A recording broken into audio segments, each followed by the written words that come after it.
Okay, so today's episode, we're going to talk about business stewardship. I don't think many entrepreneurs actually think about this much. I think people just, hey, I want to start a business. I want to make money. But how are you stewarding the business? How are you stewarding the money? How are you stewarding it for yourself? And for us, it's God. But really the intentions behind why you start a business. So if you're a business owner and you answer any of these questions with a no, this podcast is going to be for you. The first question is, if you disappear for 30 days, would your business continue to grow without you? If you answer no, this is for you. Keep watching. Do you have leaders in your team or employees who depend on every decision that you make? Now, that means that you really don't have a business, you have a job. Are you building wealth outside of your business? Would your family say you're getting the best out of yourself? And is your faith growing at the same pace as your business? Now, a lot of us don't even think about these things because I think when I look at business owners, there's a lot of doubt behind like, can I even make this work? Mm-hmm. That all sounds good, yeah, but like, let's just make $1, right? Let's get our first deal. Let's get our first client. And that's okay in the beginning because it's kind of the hustle phase. You have to put in long hours. You have to do a lot of things for the business. But as you start to go through the process, you almost have to unlearn your old ways of grind culture, always doing more, being the person that everybody relies on. Because obviously in the beginning, like you don't have much money, right? And these are for the people that start a business that don't go and get capital right away. Right. Obviously, there's businesses that will go through, raising money and they'll start to have a bunch. They'll have a run rate. This is for the people that are like me, where it's like, hey, like I am going to start this idea out of my own pocket. Mm-hmm. That means you have more time than money. And so you have to be all the different types of roles in the company, right? And so when, let's just say you graduate from the startup entrepreneur and you start to build a big business, even a small business, you start to hire people, let's say, right? You now need to change the way you do things because I think the hardest phase, and you saw me go through this, is when you are used to doing everything, you create this identity around yourself where it's like, I am everything in this business, right? I do all of it. And when you hire somebody, you are then, one, relying on your skill sets of hiring, which a lot of times if you haven't hired anybody, you're just kind of like, well, if this guy has a pulse, he's hired, right?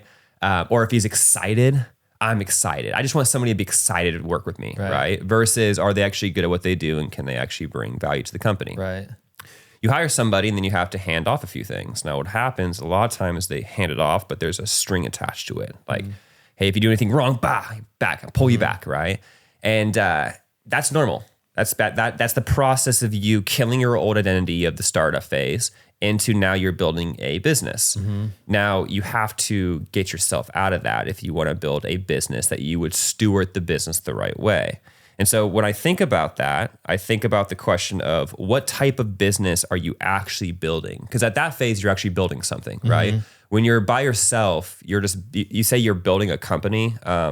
Really, you're just building a product or service because you are the product and service, right? When you're building a company, you're building people, you're building culture, you're building the future. It's a whole different mindset behind what you're actually building. So I have 4 questions I always ask the people that I coach around what type of business are you building? And I have them answer it. Are you building a job?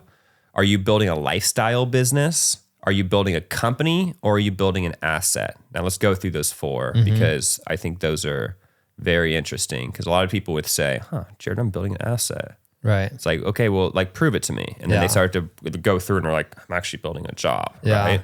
So what do you think building a job would be?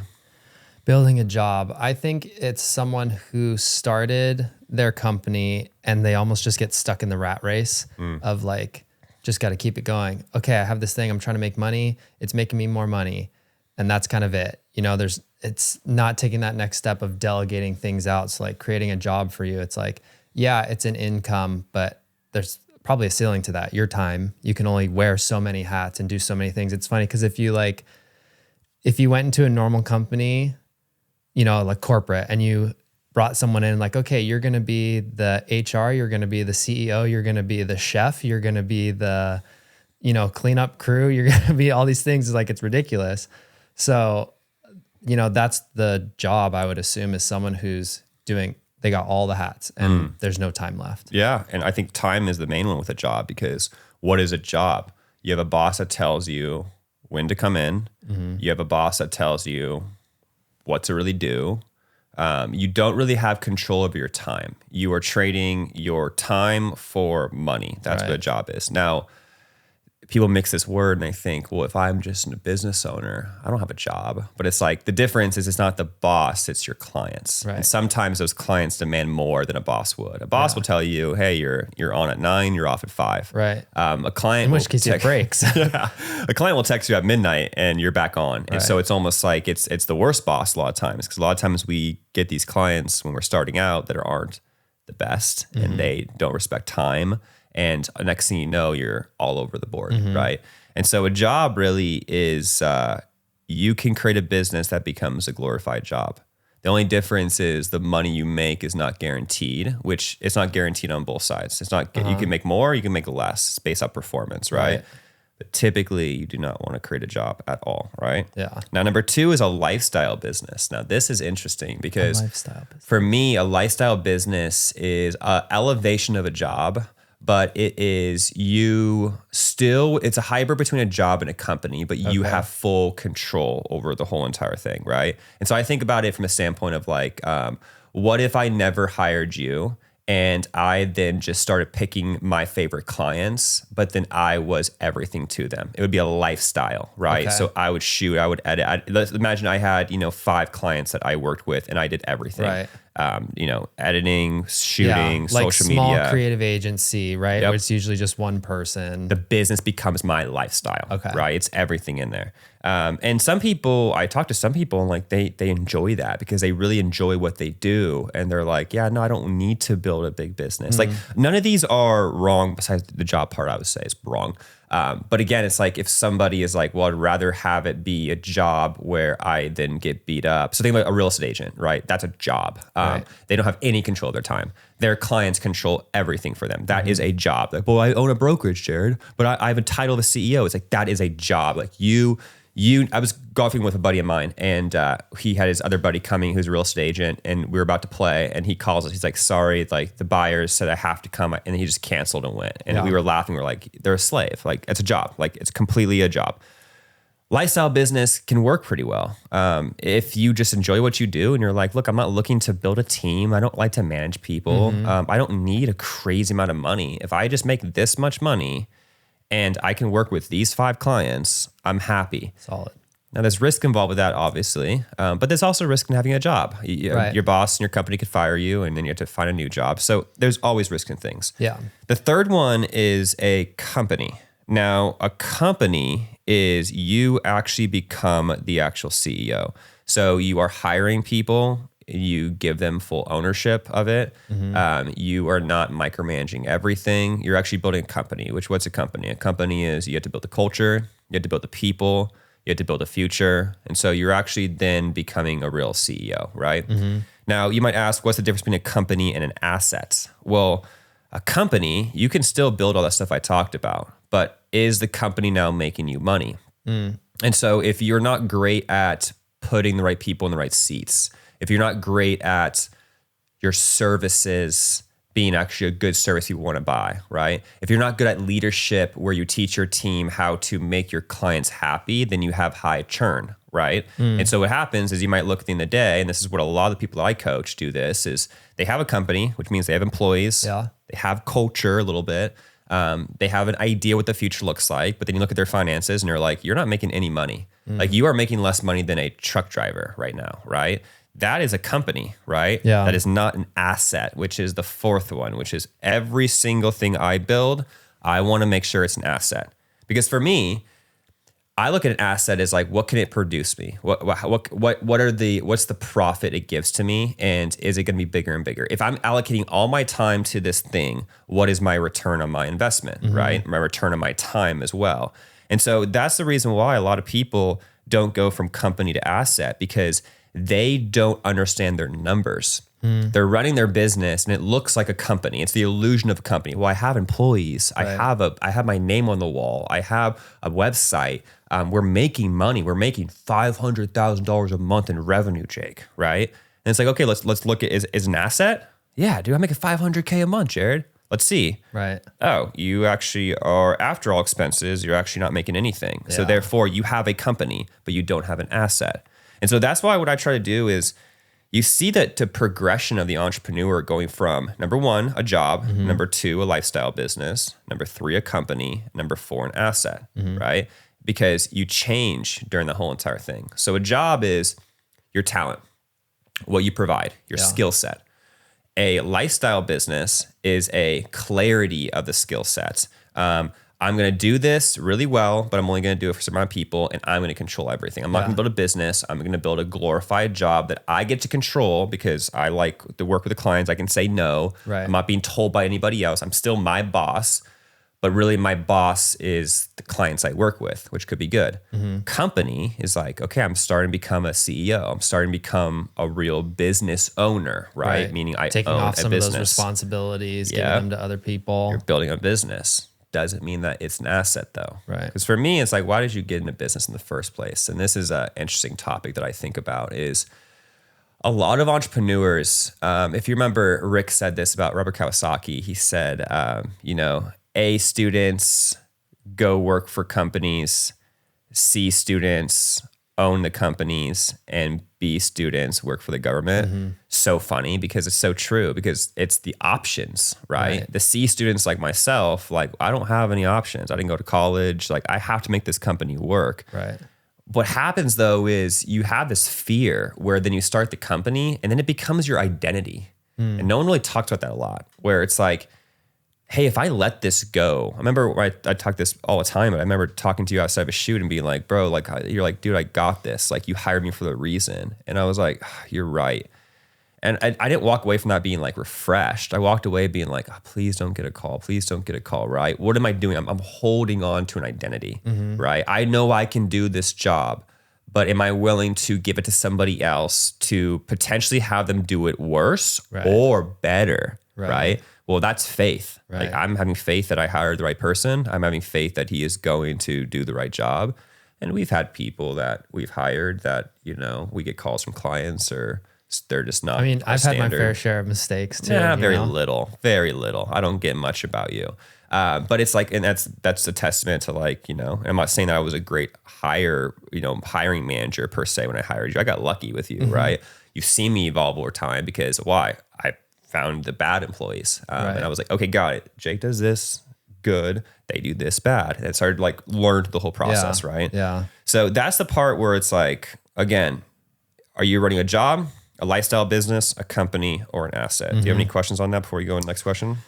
I just wanted to get your insight because I feel that the first 3 almost, like I feel you can level up through the first 3, but to get to asset, it's like a next level unlock. Like the first 3 could kind of bunch together. Like, you scale the business. It's like a company can be a glorified job just at a way bigger scale, but then to turn it to an asset, there's really a shift of like, can you separate yourself from it? And we might get into that later, but I just thought that was interesting. Like in the first 3, it seems all of those could relatively be lumped together in a way, just at bigger and bigger scales. Yeah. But asset, that's like on its own. You're that's correct. Its whole other you know thing. what the big difference of that is?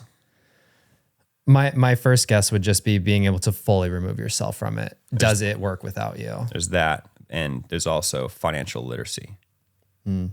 Because if you are a CEO that doesn't know your numbers, you are the one that knows the roadmap. Example, one of my coaching clients called me yesterday and he was like, bro, we just lost these deals. I got to turn ads back on. Like, we got to go and get sales. I'm like, well, let's see. He's like, what do you mean? I'm like, let's see the numbers. Do you know the numbers? He's like, no. I'm like, let's do that right now. I'm like, we're not going to talk about anything we're doing until we know the numbers.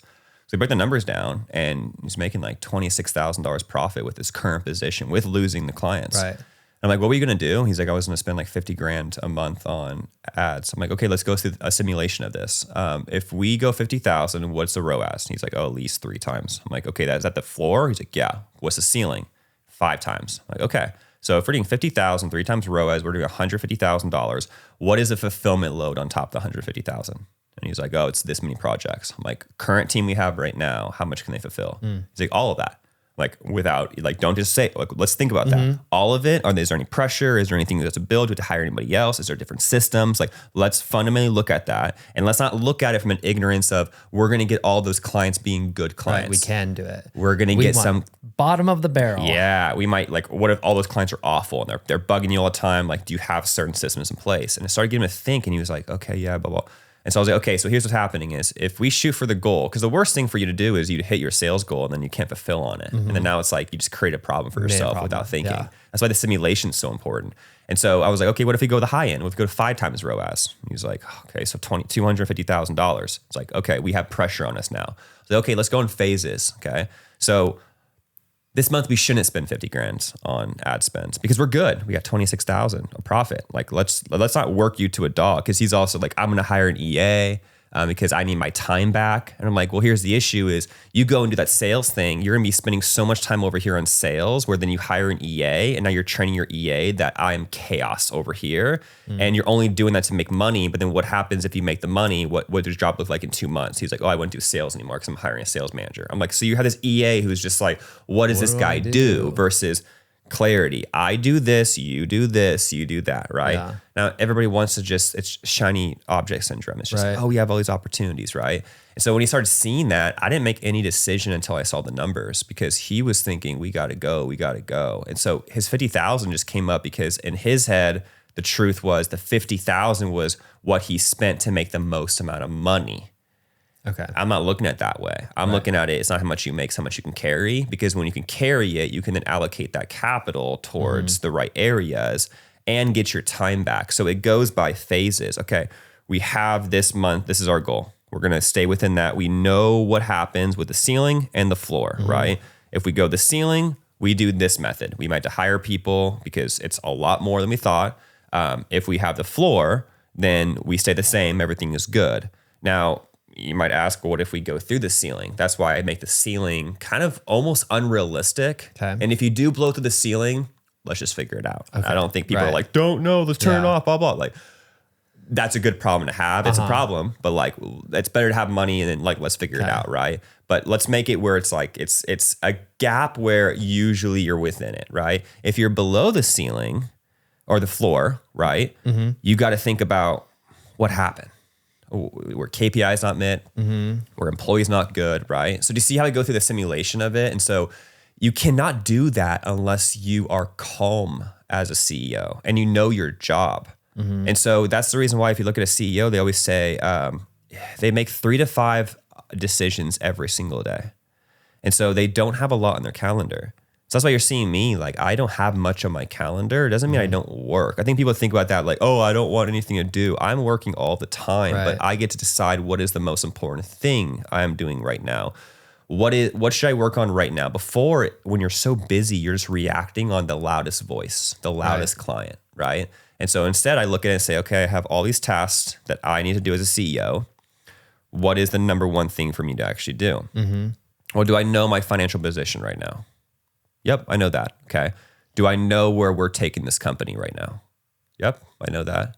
Because for me, if you talk to, if you were sitting across from me and you were, let's say Jared, 5 years ago, right? And we were having this conversation. I have less on my plate. We have less clients than we did 5 years ago. We're making less revenue than we did 5 years ago. And we're making like 12 times more profit. I'd be like, how? And it's like,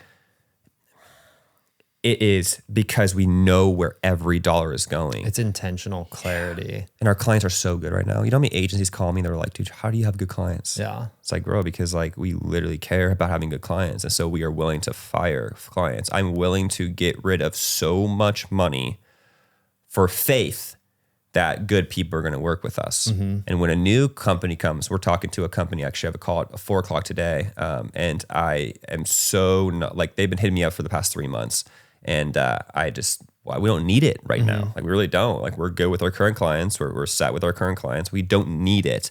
Other agencies need it. They think about KPIs and hit your numbers and more. We don't need it. And so my response back to them in the first conversation was like, guys, like, we have to get on a call. Like, I am not the person that takes on, we're not taking more clients right now. If it aligns, we'll entertain it. But it's like a 95% chance I'm going to say no. So if you guys want a company that's more like, oh, we'll do anything for you guys, right? What am I doing is I'm positioning myself as the authority of like, we will say no. Right. Now they could think it's a sales tactic and then they're going to get on the phone with me and be like, oh, it's not, right? So I'm going to ask so many questions. Like I'm going to take control because I want to see if it's even worth to send my assets, which are you and my team, to work with them. Yeah. And for me, it's like, I'm not willing to get into a relationship where I throw you into a mix. That's the reason why when clients disrespect us or for anything, it's like, especially like you or anybody on my team, like I take it personally. I make sure we reprimand them, right? Like, hey, like, not my team.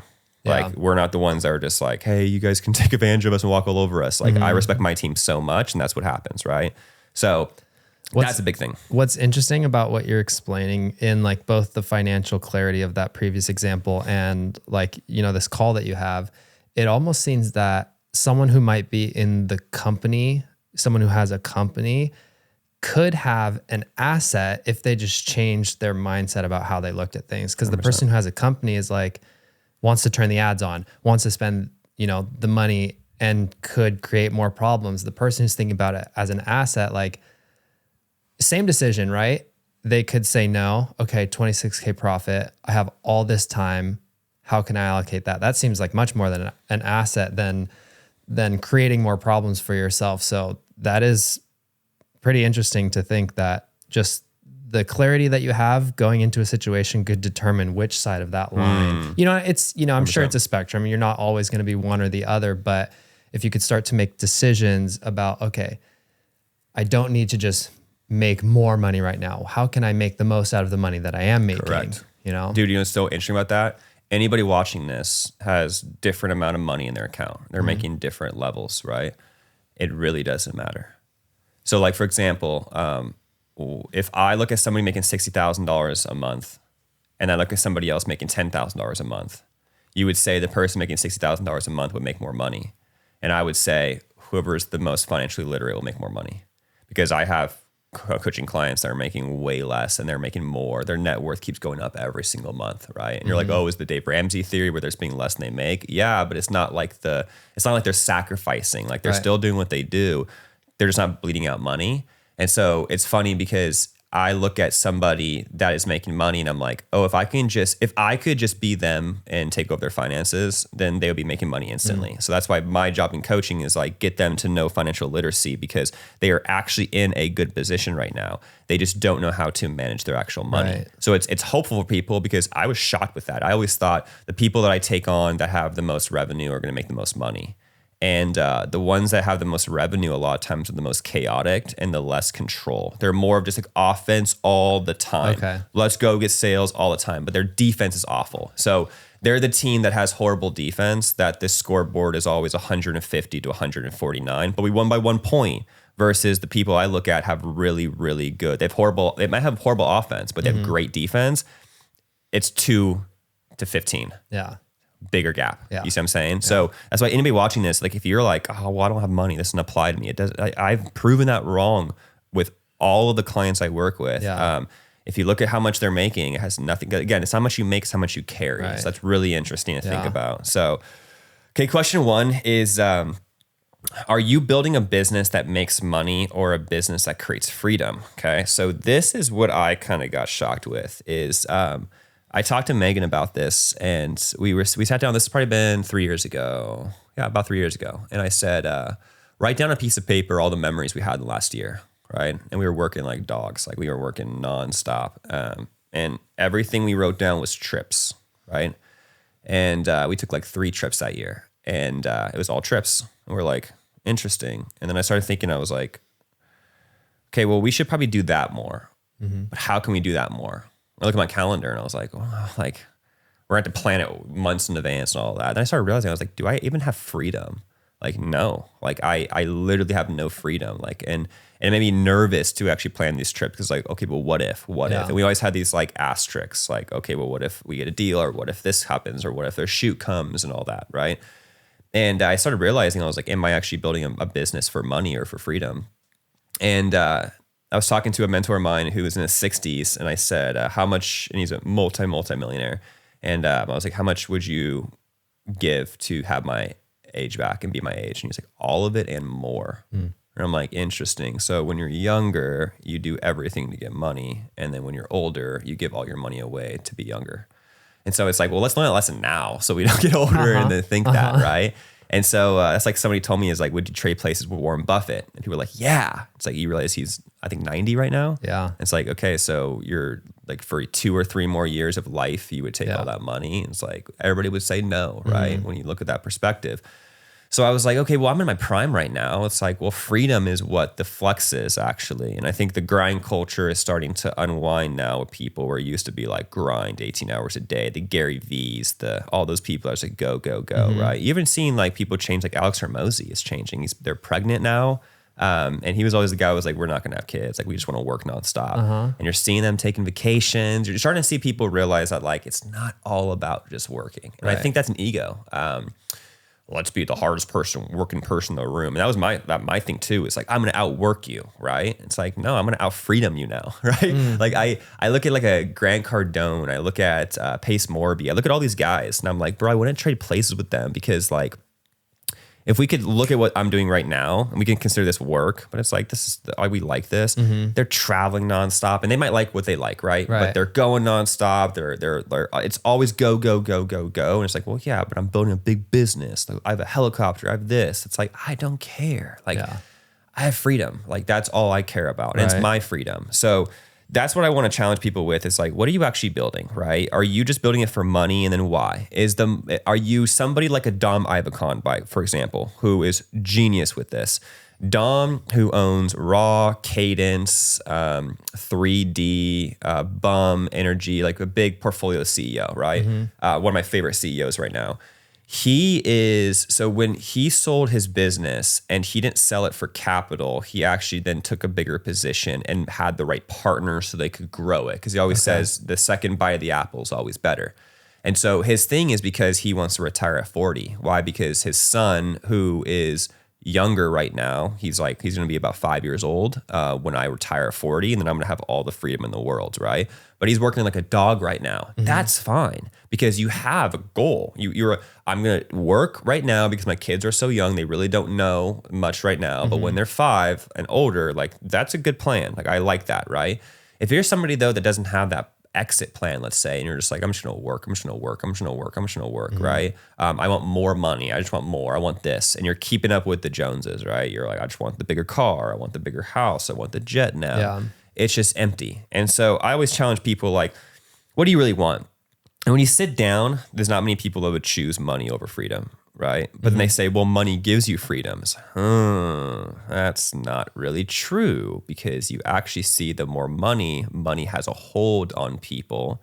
And they might think, well, yeah, I have all the money in the bank account. I can just stop working tomorrow. The answer to that is yes, but the real thing is you wouldn't because it's your identity and you don't want to just throw it all away. You like the feeling of people looking at you with your nice car and you realize that your overhead is $1 million a month and you're like, I can't get rid of this, right? So it's a prison in your mind. So I would challenge people to think about that one. Is there any questions on that? I don't think so. What kind of business are you building? I think it's kind of like the quote that's like a man has 2 lives and the second begins when he realizes he only has one. I feel there's a certain point into like if you founded this business, you get it to a certain point.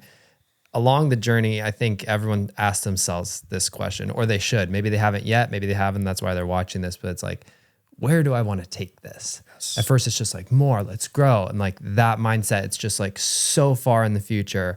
And then at a certain point, it's like, what do I really want? And where am I at right now in this, tiered list?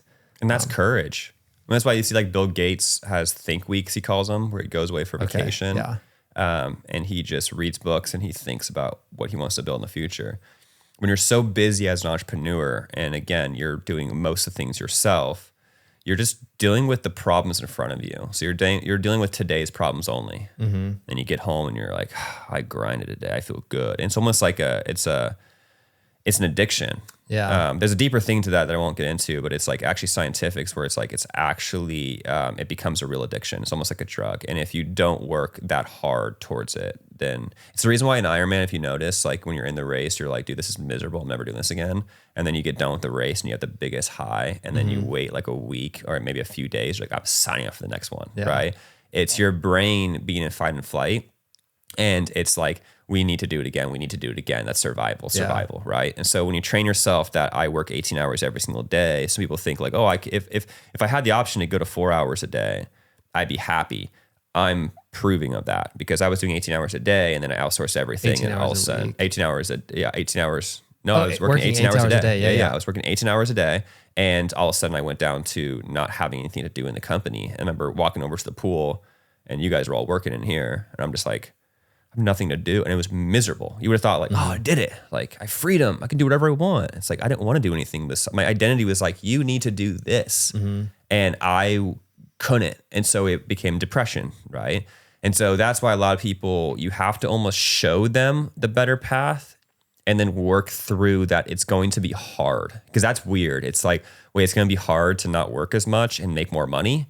That's not gonna be hard for me, right? If I don't have that, it's like you don't realize the satisfaction that you get from dealing with problems because you're teaching yourself that you always have problems to fix. And that's the reason why you'll see somebody. It's funny if you can always tell a CEO on vacation that doesn't know how to relax. And it's always like the first few days. If you're a CEO, you know this, like it's the first few days are miserable because you're always checking your phone. You're always just like, you'll take calls outside. And sometimes like, I'm guilty of this.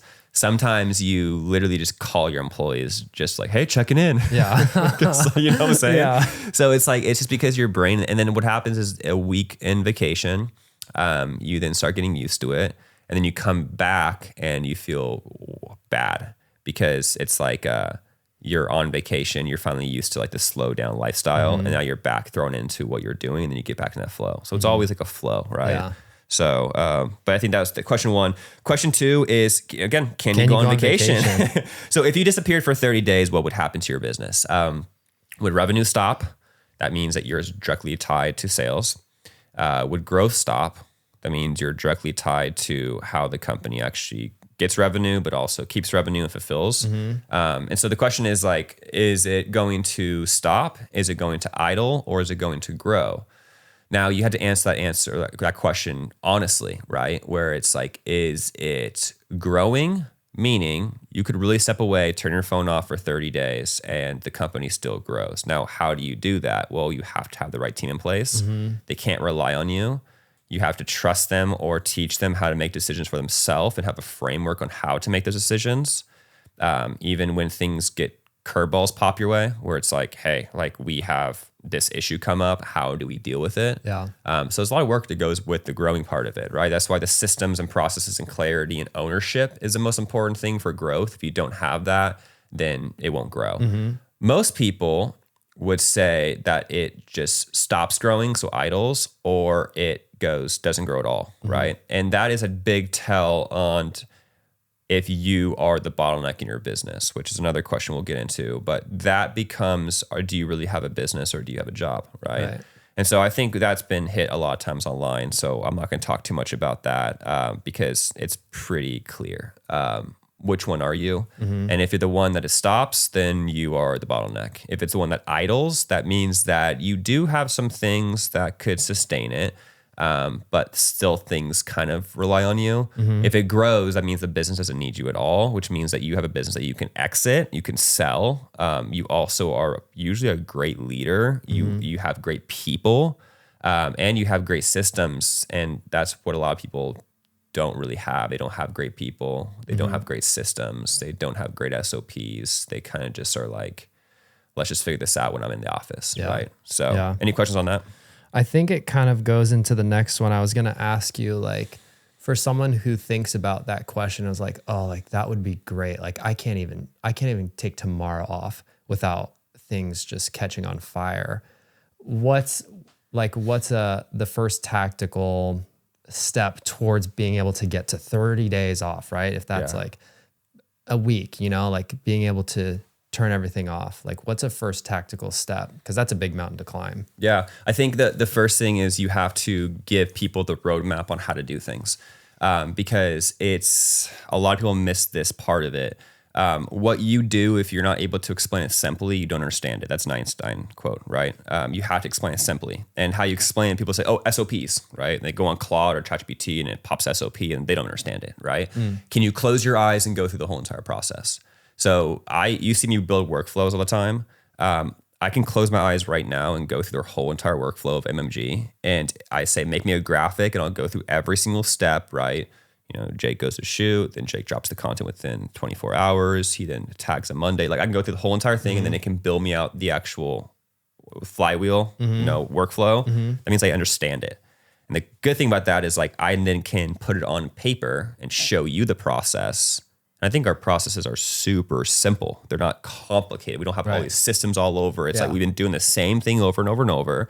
And when things get messed up, we have systems in place for me to catch, for you to catch. And we can, like, whenever there's an issue, we can always go back in and be like, oh, that was the issue, right? Right.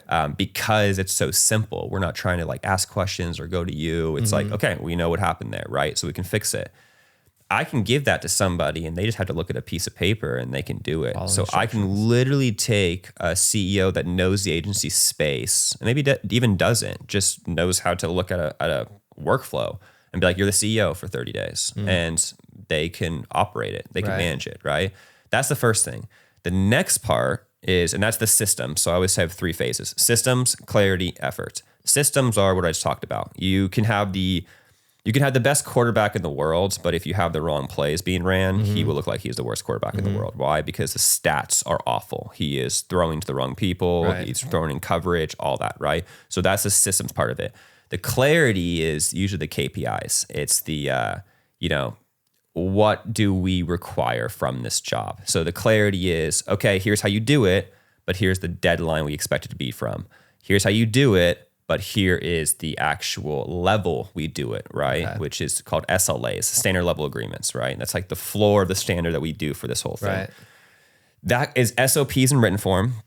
That is also videos of training, and that is also then workshops, right? And so I always talk about the pyramid of learning, right? Okay. The very top of the pyramid is 5% is reading, right? Or lectures is 5%. Okay. 10% is reading. And then it gets down the pyramid, and the very bottom one is teaching others. The one above that is workshops and implementation and doing the actual thing, right? So you retain the most when you teach others. You retain the most when you actually do the work, right? So like lectures and all those things don't even matter. Well, what a lot of companies do is they'll do SOPs, which are just written in lectures, right? And then they expect them to actually implement, which they're only retaining 5-10%. So it doesn't work very well, right? So what I do is like, okay, let's do the top part, which is the SOPs. Let's also do the training videos because they can read and there's also visuals. Then let's also show them how to do it, which is the middle of the pyramid. And then let's do it with them, right? I mean, how many times that when we got new systems, like we're doing it together on screen, right? And then it's like, okay, you do it. Okay, cool. Now you go train somebody else to do it. Right. And now all of a sudden what we're doing is not just, hey, train them because I don't have time. It's you're learning while you're training. And so it helps the whole entire process. 100%. That's how it gets through. Now that we have systems and clarity, it's about effort. And so effort is about the people. So I actually made this up last night because I was with Caden. I was like laughing about this. I'm like, the way I can explain this to people is if you can look at all your employees, and this is not a demeaning way, it's just like it's a funny thing. I think you'll think this is funny. Look at all your employees and ask, there's 4 categories of employees. There is newborns, which newborns don't do anything for you. They just kind of they're there, right? There's toddlers that just mess everything up, right? There's teenagers that do things right usually, but they also then do things wrong as well. Okay. Then there's adults that do everything right. Rank all your employees based on all that. So you look at like, okay, Betty, she's a newborn. Like she doesn't make any issues, but like she really doesn't do anything. Like I don't really know what Betty does. That's a newborn. Brian is just like always issues, man. I can't wait to fire that guy. Okay, he's a toddler, right? Then you got, let's say, Chris. Okay, Chris, and these are fake people, by the way. We're not landing on our employees. Then you have like Chris, let's say, and Chris like, no, he's good, but then sometimes he just does, like, he just misses the mark. Okay, he's a teenager, right? Then we got Jake, who Jake is an adult. Jake can take care of the issues. Fake he knows what it is. Persona. Yeah, fake person, not you. But no, like Jake is the adult. And so it's funny because you can look at the level of your business based off how you rank that. And then people are like, bro, I have a business full of toddlers and newborns. Okay. It's like, then what can you expect? Right. Because if I give Caden, my toddler, here's your chores for the day. What do you think he's going to do with it? Rip it up. He doesn't know what to do. Yeah. They're trash. Like, he doesn't even know anything, Yeah. right? If I give a teenager the chores, like, they're going to do it, but then there's also going to be times where they don't. Reprimand them. If I give an adult, if I give Megan chores, she's going to get it done, right? So that was a fun little way for me to kind of like, gamify the whole process of like, what do you guys got? Do you have a company full of toddlers and all that? So, well, I think that goes into the next question. Are you the bottleneck? Like, are you the person who is still in charge of hiring and still in charge of looking over all this? Like, if there was a road of like what your business does, do all those roads have to pass under your bridge? And again, I'm not going to spend too much time on bottleneck because I think I answered the last question. Because if you create the right systems and you give clarity to your people and you hire the right people, then you have systems in place that gives you feedback, and then you're building that system out to not be the bottleneck. And so I think the bottleneck is more of an ego play. I don't want to let go. Right. I don't want to help people. There's the book by Lenciani. I think it's not Robert Lenciani. Fact check me on that, but it's called The Motive. So The Motive is a great book where it's two CEOs. I know it's Lenciani. We'll get that for people. Patrick Lenciani. It's called The Motive. It's a super easy read, but it's two separate CEOs. One of them that is more about servant leadership, and one of them that is more about like ego and what he does. And it's a great book to read. And it shows the difference of it. And as a leader, your job is to put your team in the right places. So you look at it this way. There's some people that only want to be the MVP or the player. So they want to be, the Brunson for New York Knicks. They want to be the Kobe's. They want to be LeBron's, right? Why? Because they want to make the game-winning shot. They want the crowd to go. They want the autographs, right? But do they make the most money in the organization? No. Who does? Owner. Yep. So you look at the owner. It's like, okay, well, does he get the credit for things? No. He usually gets the You probably negatives. don't even know his name. Well, 100%. Yeah. And what happens when they hand the trophy at the end of the year to the person? It's the owner. And what does the owner do? I want to thank our beautiful fans and everybody out there. And we have the best players, the best organization in the world. He's passing credit to everybody else, right? Don't look at me. You never see an owner that's just like, we did this. It's because of me. I'm him, right? Like they're a bit boo, right? And so what do? He passes the trophy to the main person, thanks everybody for it. And then what's he already doing though? He's thinking about next year. He's thinking about what the moves are making. Now, when things are going wrong, the finger doesn't get pointed at the players all the time. It gets pointed at the owner. Oh, you don't have the right people in place. Right. You haven't done the right leadership, right? And so a lot of people don't want that. They're like, well, I want the credit, dude. I want the game-winning shot. Like, I want those things.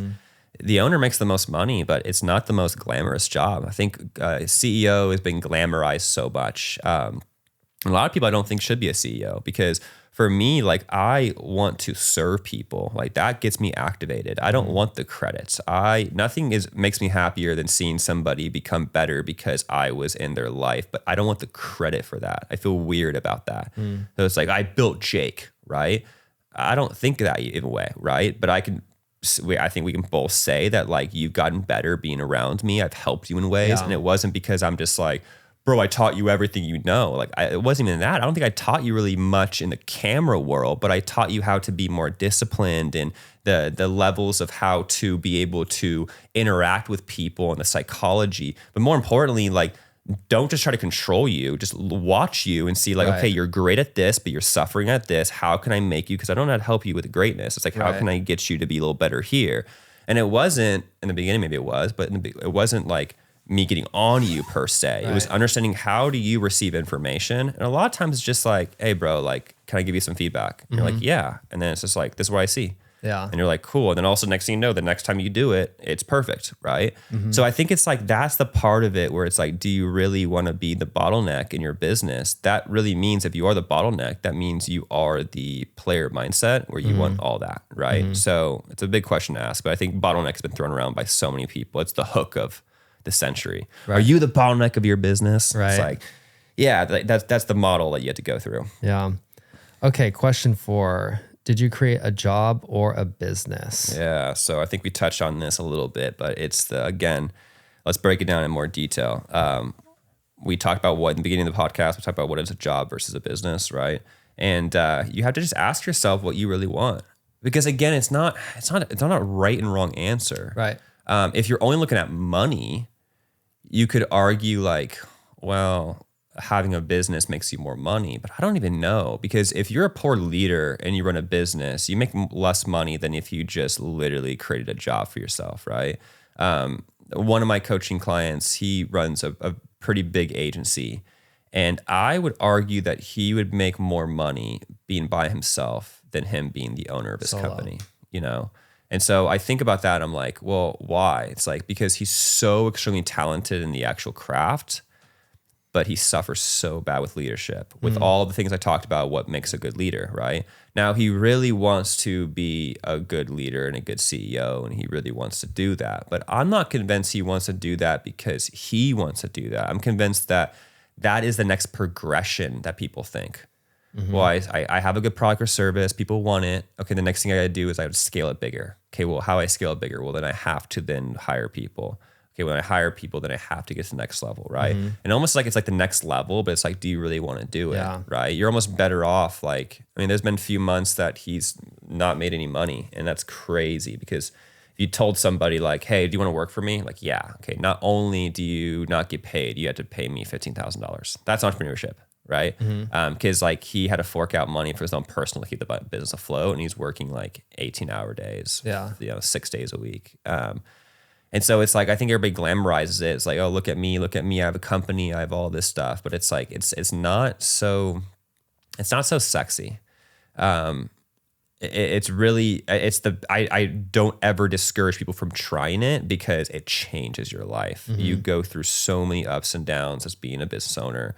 There's never goods. There's never like just goods. There's never just bads. There's both all the time. And so what it does is it regulates your emotions. It actually exposes you at the heaviest degree.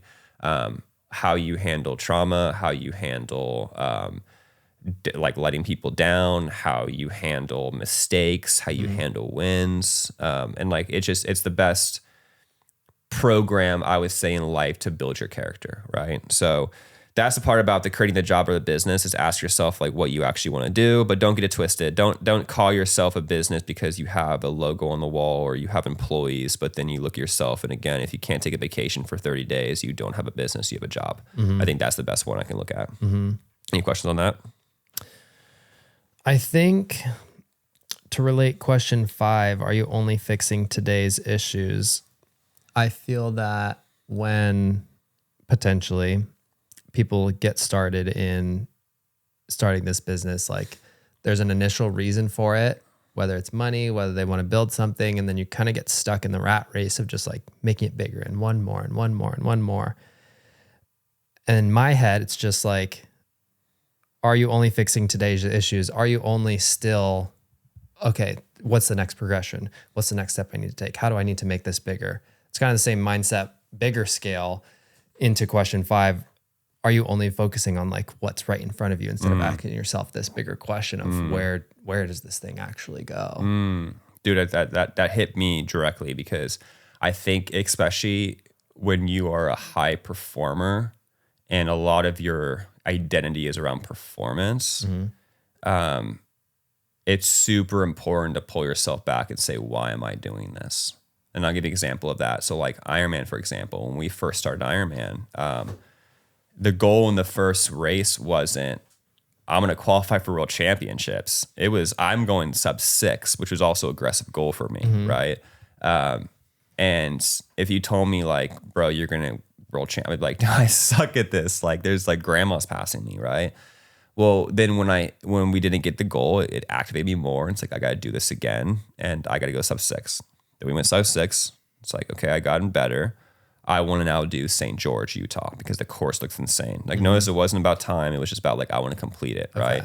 Then we completed St. George, and then it was like, oh, I feel better. Oh, now I have a better coach. It's like, oh, okay, I need to do a full Ironman now. Okay, let's do Ironman Switzerland. And that was just about surviving. Like, how can we finish? No time, just like, how can we survive? Okay, but then we did that, and you would have thought like I'm hitting my goals. You would have thought like, okay, we're done. And what happened? Next, bigger. And you fast forward and all of a sudden, next thing you know, it's like, hey, like I'm going to set this crazy goal because I keep setting these goals and hitting them.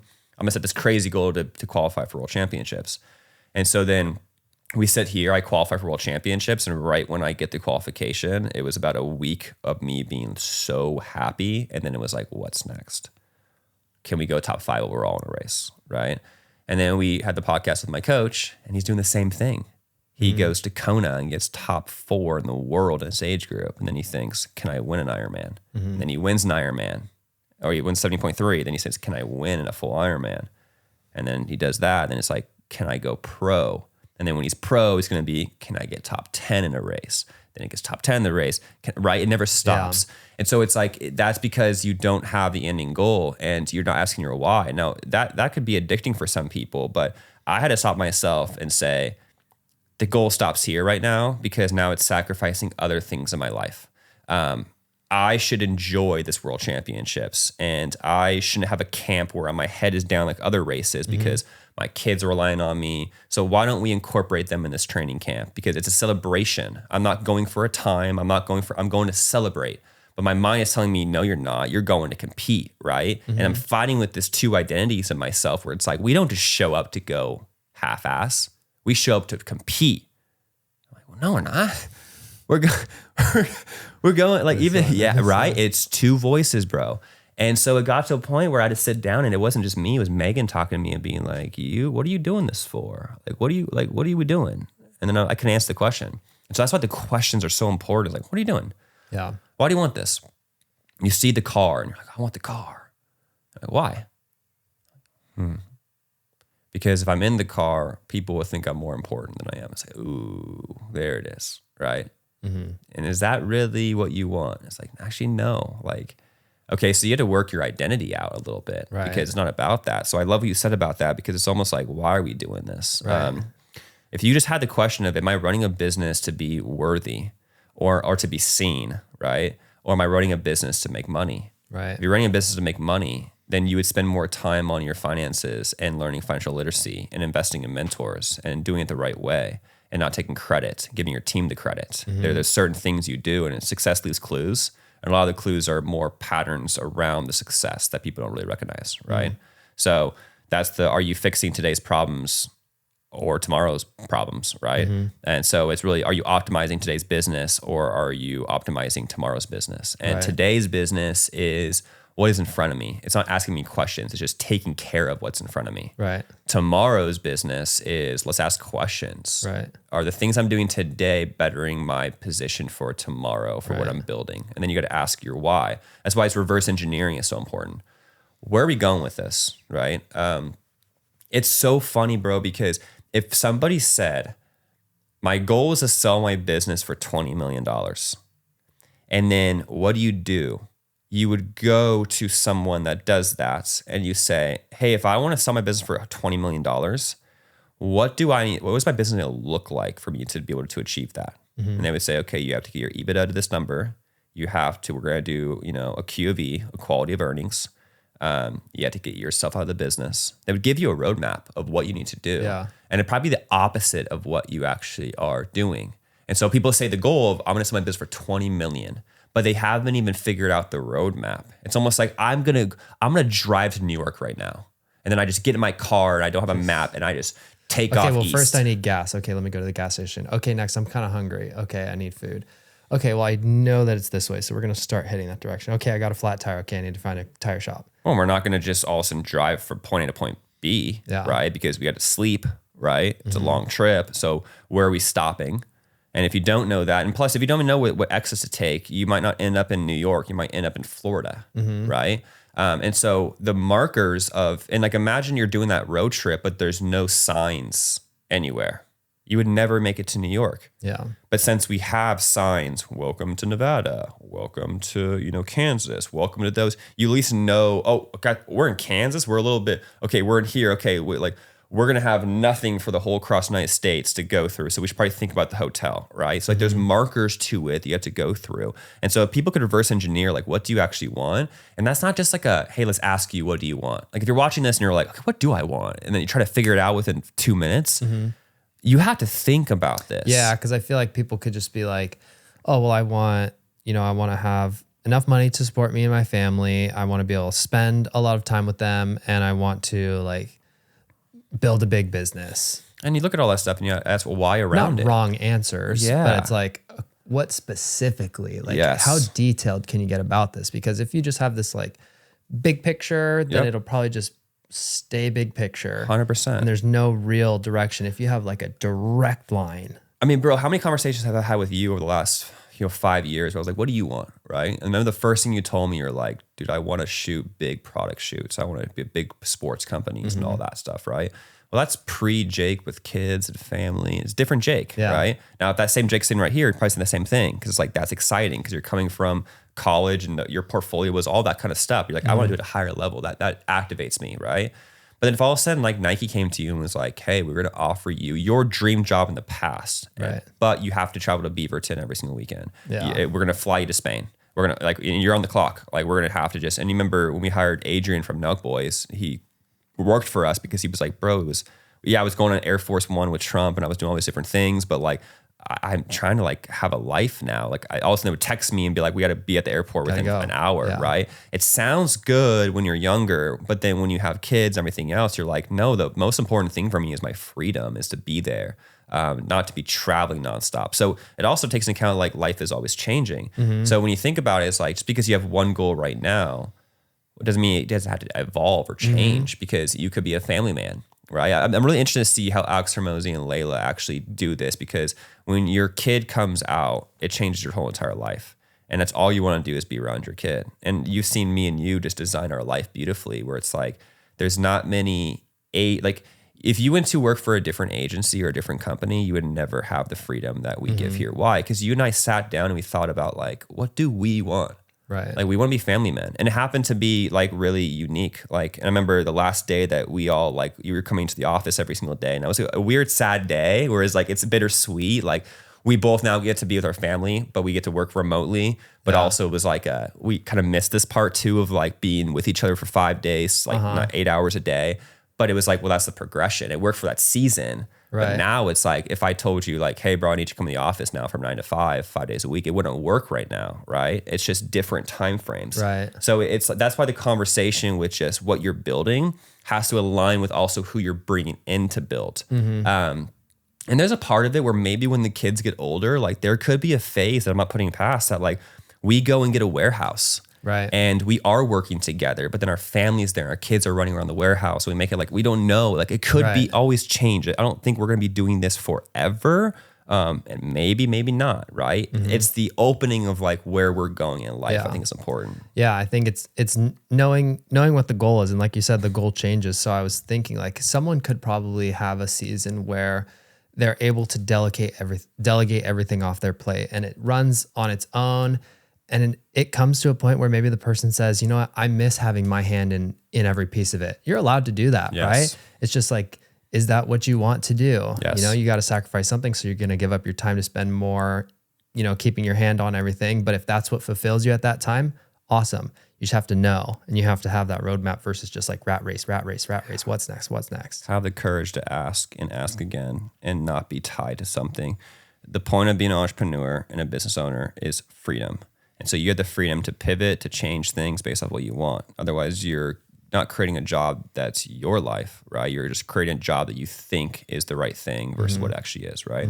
Okay, so that gets into our next question number 6, which is, are you building employees or leaders? Now, this is super fun for me to talk about. I got this actually from Dom Ivacon, where what he does is he trusts the people he hires so much that he doesn't necessarily tell them what to do. He gives them obviously SOPs and how to do certain things, right? There's a certain level of it.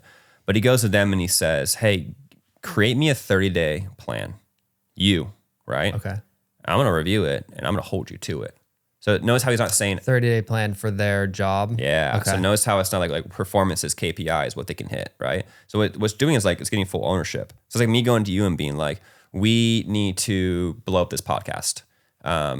I'm not going to tell you what to do with it. I'm going to give you some briefs about what we're doing and everything else, but you're going to research this for the next week. You're going to come up with a 30-day plan and how we're going to be able to blow this podcast up, right? Now you present it to me and I will review it and challenge some of the things and ask some questions. And like the back and forth is good. It's not just like whatever you say goes, we're going to do it, right? It's like, hey, why did you say this? Why do you want to talk about that topic? What's the reason behind that? You're checking to see if they really just like went through the research and like if it's backed by something versus just like, oh, it's just like what I think is best, yeah, right? we're going to film an episode. We're going to edit it. It's like, how much do you care? And what am I doing there? You present it, which means that you now own it. If you don't own it, you don't care. So that is building a leader because now you get to lead the whole entire thing. Now, my job is to hold you accountable to those things, right? And it's different because if I gave you it, I would say, why didn't you hit your KPIs? I told you to do this, right? It feels different than, hey, why didn't you hit your KPIs? Like you told me you can do this. Yeah. Oh, way different Ownership. language, right? Yeah. So that's the part of it where are you building employees or leaders? And so employees wait for answers, leaders solve problems. I love what Dan Martell says where it's the 1-3-1. One issue that comes up with an employee, they have one issue about something. They need to come up with 3 ways to solve it and one of the best ways of the 3. And when they go through that method, they usually solve it themselves. And if they don't solve it, they'll come with the 1-3-1. Hey, this is the issue I'm going into, right? For us, let's say being our career, it's like our business. It was like, hey, we are putting content stuff on a notepad. That's an issue. Yeah. What is the 3 things? Well, we can create a system around it. We can all share notes on an iPhone, or we can go get Monday.com. What do you think is the best? I think Monday.com is the best. It's like, okay, we should go Monday.com, right? Yeah. So it's like a lot of times you solve the issues. The goal isn't to create people who need you. The goal is to create people who make you less needed. That is so hard for identity. You see what I'm saying? And so that's why it's like, really, are you building employees or leaders? Because like, are you willing to not be needed? Yeah. And that's really hard for identity. Any questions on that? I think about we've talked about this before, but that first boxing shoot that I went to, if you were almost, wanting me to be an employee, when I came to you and was like, hey, I got this, like, and for those who don't know context, like it was one of the first shoots that I did, or the first shoot, like formally, and Jared was there. I was shooting the content and he was like off to the side. I don't know if you had your camera with you or not. But just like kind of checking on me. And I eventually went to Jared and was just like, hey, you're good. Like I got this. This is why you hired me. I feel in that situation, if you would have been like, oh no, like it's okay. Like I'll kind of stay here. It could have reinforced, I don't think it's my character, but like it could have reinforced someone to be like, oh, okay, so he's just going to be here to like check on that. Like, hey, what do you think? Hey, what do you think? Like now I'm becoming reliant on you. Whereas it's like, okay, I trust you. Go do the thing, may mess up, may do really great. And that's when it comes down to leadership. Like, are you going to steward this employee to become a leader or like stay at the employee level? I imagine if you like give someone a recipe, like follow these instructions, to bake this cake. This is your SOP. Okay, I need sugar, baking soda. Baking powder. Like there's a discrepancy. Like, is the person just going to go down the list and be like, I have an issue. Hey, what do you think about it? Versus like, I'm going to go look over here. Okay, I need this. Go put it in. Like, are they going to take ownership themselves, fix it up and be like, hey, there was a problem. I fixed it, but here you go. Or are they going to jump back to you and be like, what do you think about this? Yeah, dude, that was so good because it's almost like, and I had to learn that the hard way because the frustrating thing for me in the beginning, before there was a few people I hired before you, and I wasn't the guy you saw because I was the, hey, we're building this, and I would just talk about everything, but it would be more of like I was always over their shoulder doing it. And then when either fired or they left or whatever it is, they would then go start their own thing and then do exactly what I told them to do for themselves. And I'm just like, dude, what? Like I gave them that, like, and I was so frustrated. But then one day I just got this aha moment where I was just like, it's because I didn't give them ownership of it.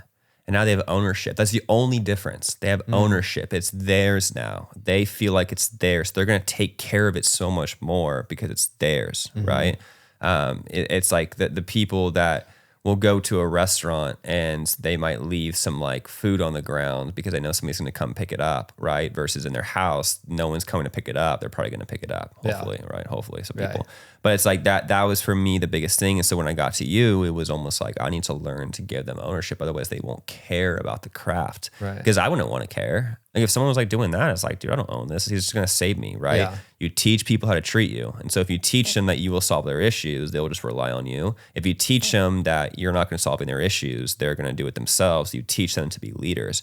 And I think about this, not even from a standpoint, I think a lot of this talk I'm saying is more about here's how you do these tactics to get the most out of your employees so you can make more money. It's the wrong way of looking at it because leadership is, how can I teach them principles that they can carry into every part of their life? And so if I teach you that I will take care of all your problems for you, I'm not making you a better leader of your own life.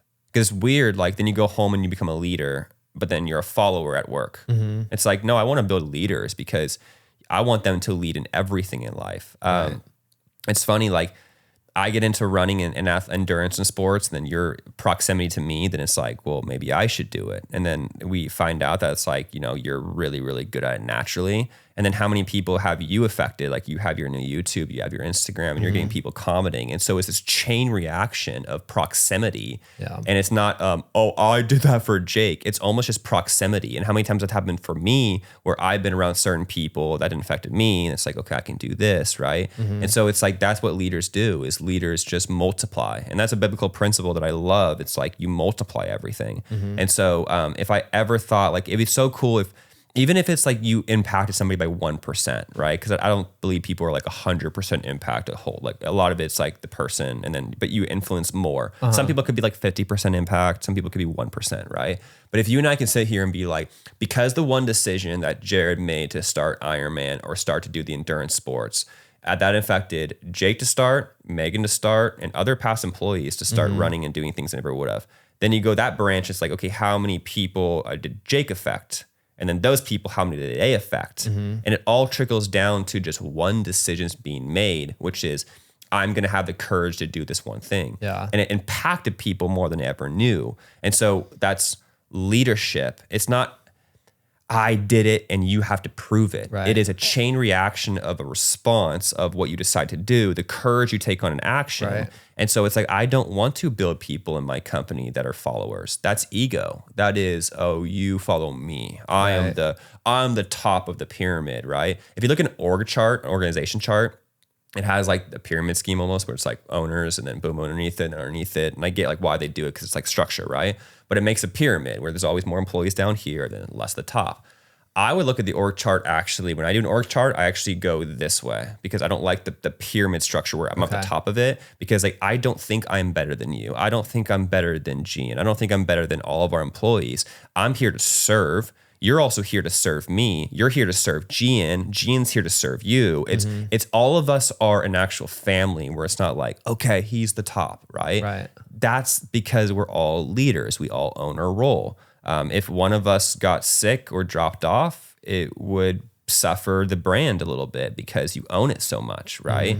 Obviously, we'd be able to pivot, and we have the process. Well, that's like where leaders come in as people who work. Because like if someone was to get sick and this project needs to get done, like, cool, I'm on it. Yep. I'll jump on it. It's not what was on my list or like what I have to do, but like, cool, I'll hop in. I'll take it. Yeah. Versus, hey, bro, you hired me for this. It's not part of my scope. It's like, that's just not really serving a team. You do whatever you want. It's almost like us being like fathers. And then it's like, sometimes our wife needs us to do things that are considered a motherly role. It's like, that's not my job. I'm the dad. It's like, that is just the recipe for a divorce, right? It's like, no, you do what you need to do. But now if the wife comes to you and says like, hey, I need you to do this every single day, like a motherly task every day, then there's a conversation around it. It's like, hey, and that's the same thing as an employee. If you came to me, you're like, hey, I need you to take every single shoot for me. I'd be like, okay, well, that's not really what this is about, right? Yeah. So the last one I have on this is, how you define success. We've touched on this a lot, right? So what does success actually look like? Is it more revenue? Is it more employees? Is it more locations? Or is it a business that grows while giving you more freedom, more impact, and more time with your family? Now, everybody's like, obviously it's the because I want more freedom and more impact. But again, you got to ask yourself the questions through this whole entire 7-question thing we went through this podcast, where it's, is your goal more revenue? If I ask you right now, what's your goal? And you say, I want to get to $1 million a month, right? It's like, that means more revenue, okay? If it's, I want to be able to have a big, and it's in your head. If you're like, I imagine walking to an office where there's so many people in there, that's employees, right? Because that's almost like, a lot of times you'll see entrepreneurs and people that start businesses because of what they've lacked in the past. And I'll take this for myself as well. When I started my journey of entrepreneurship, all my friends from high school went to colleges out of state. And so it was like me and my ex-girlfriend only. And I was the most lonely ever during that phase because I was used to having so many people around, all these different things. Now I have no friends. I'm just working nonstop. And so I started thinking like, I want to build a big business of people. And the reality of it is because like I was having this insecurity around, I want to be needed. I want to walk into an office and have people like, hi, Jared, blah, blah, right? It's like, well, that's not really a part of the bigger plan. It's just like insecurity, right? More locations is always like more, because somebody's like, I saw your shop on the side of PCH. It's so cool. And you get addicted to that. And you're like, let's open one up in LA now. Let's open one up here, right? And it's just because you want bigger. Right. There was a buddy of mine's parents owned Farrell's Ice Cream Parlor, which is now no longer in business. Okay. It was actually the TV show The Prophet, something Lemieux. I forgot his name. People will know it, but he's the prophet. It's like the Shark Tank, but reverse. He goes to the businesses. And he ended up buying it. And it was because they had their main shop was down by Salt Creek and Dana Point, and it was packed all the time. They're making so much money. And they're like, let's go open one up in Buena Park by Knott's Berry Farm. And then that one just did horrible. And then they're like, well, let's go open one up. And what they're thinking is, well, what we had here, we're just going to open up a location. And if you build it, they will come, right?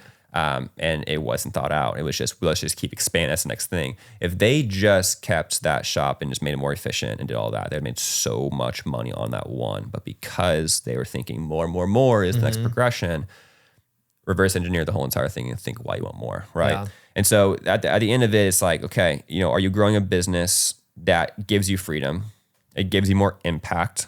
A lot of times the impact is not me. It's doing a small thing to people and have them then do the impact. It's the Abraham Lincoln concepts, right? Do you know that whole what he did and how he became a great leader? No. So Abraham Lincoln, this is really interesting, and this is what I learned from leadership from him. He wasn't the best leader. He couldn't get people. So during the war, people see like the whole thing with the war and everything with him. It's like, oh, he was such a great leader. But what he realized is like he almost got the whole entire army killed because of his poor leadership. So what he realized, like, I can't impact this whole entire team, this whole army. Well, what I do know how to do is know who their leader is. And so there was a general, I forgot his name, underneath him, that was the main person. And so all Abraham Lincoln had to do was impact that one person, and that one person impacted the whole entire team. I think we're so used to trying to impact the whole army. And a lot of times you had to impact the most important part. So in a bigger business, what does that look like? If you want to impact the warehouse team, for example, let's say there's 50 employees in the warehouse, right? But you're the CEO, you're in the C-suite offices, you're at the very top. You're not really in the meat and bones of things. They're going to respect you because of your title, but they're not going to respect you because of the work. And so what do? Do you bring them all together and all the 50 people and be like, guys, we need to pack more boxes. We need to do this more. They're going to be like, dude, screw you. We know why you're doing it, right? What should you do? You should go to their leader, which could be the guy that is there for the last 30 years that everybody respects and loves. And you pull him aside and say, hey, this is what we're trying to get done. How do you think that we can get the team to do this? And have him buy into your thing, right? And have him then do the leadership, right? So that's a part of it where it's like, is that the more impact? And then more time with your family, or more time just to do what you want to do, more time to go on vacations, more time to do what feeds your cup. When you're 60, 70, 80 years old and you look back on life, what would you say you wish you did more of? Start doing that now, right? Yeah. I think that's the biggest thing for, how would you define success? Yeah. I think you mentioned impact in terms of like a leader's impact within the team, but it actually brought up like an interesting perspective because I see more revenue, more employees, more locations. I imagine a scenario if someone wanted more impact, like let's say they have a business that like gives back to the community, or like a percentage of that gives back to the community. Like it all comes down to what you want, because there's nothing wrong with more locations, more revenue. Yes. If that's what you want, like if you want to impact more people, if you give a percentage of your revenue off to like charities and that, and you want that, awesome. You just have to ask yourself that question. Is this something that I want? Is more locations, more clients to have more impact something that you want? Because you're allowed to have that. You know, it's not a wrong answer. It just comes down to asking yourself the deep question and looking far enough ahead to like, is this part of where I want to go? 100%. It's intentions, right? There's not even somebody that says, there's one person that says, I want a Lamborghini. Somebody says, I want a Lamborghini. There's two different people, two different intentions. One of the guys says, I want a Lamborghini because he wants people to look at him. So he's the guy that has the windows down and all that. The other guy is blacked out windows. Doesn't want anybody seeing him. He loves the car so much. And every time he drives that car, he's like, I want to make more money. But what he's doing with that money is he's giving it away or he's doing something great with it, right? So same situation, but different intentions, but what do you do around it, right? And that's why I ask myself, what is my impact that I want to leave? And everybody throws the word out legacy, but like for me, I really think about it and it's like, I want to be the best father possible. And there's a bigger why behind that. And I think people throw that out too. I want to be the best father. And what they really are saying is I want to be the best father because I didn't have a good father. So I want to make sure my kids have everything that I didn't have. It's an insecurity. The best father I can be is to lead by example. And so how you lead by example is to get your kids to do hard things and don't have them avoid hard things. Put them in situations where they're around greatness, where when they go through a hard time in business or life or sports or school, they're around people that are just like, let me share a story with you. I lost everything and it's the best things that ever happened to me versus the people that are just like, oh, that sounds so hard, right? So it's like, well, how can I get them in front of people? Because notice how I'm not trying to be the best father. It's not always up to me, but how can I get my kids? Because it is so interesting. It's I was talking to a mentor about this, and he was like, when your kids get older, there's nothing you can really do, no matter how great you are. Your dad, you know, they're gonna want other advice from other people. And I thought about that, and I was like, that was me. Like I got other advice from their dads and other people. And he said, so the most important thing is to put them around proximity of great men. And if you can start think about that now. And so that's why this podcast, everything we're doing with this, it's for the future. That's where I'm not like dissecting the numbers and I'm not selling and pitching and stuff like that.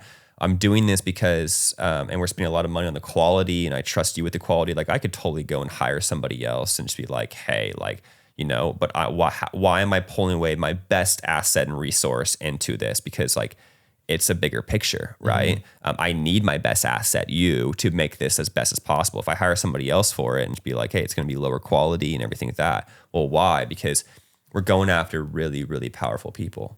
Because if we fast forward in 2 to 3 years, this podcast, which would be fun to watch back, is my kids are going to be a little bit old enough now to look and be like, I'm in the room, you know, I'm in a room with great people. So, and as my kid's about to come in the door, that is pretty much it. What do you think, buddy? Have them come in. No, we're good. Yeah, we're literally at the end. Want to wrap this thing up? All right. Well, we were just talking about you, buddy. So yeah, so closing question. Is your business continuing to grow exactly as it operates today? Would you be excited or exhausted, right? I think that's really interesting because if it's the same it is right now and you fast forward in 5 years and the same, are you happy, exhausted, or are you excited? And if you answer, I'd be exhausted if I kept doing this 5 years. You have things to change.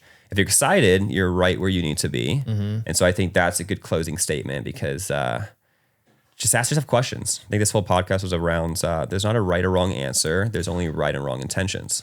So is there anything else you want to wrap up with? Your answer will tell you whether you're stewarding a business or still simply carrying a burden. Yeah, I love that. So we love you guys. This was this Business Stewardship podcast. If you guys took anything away from this, leave it in the comments. You guys can like, share, help the algorithm out. Jake and I work really hard to put these things out and do a lot of research on this stuff, and we love doing it. But more importantly, we love you guys for watching, and we will see you next episode, baby.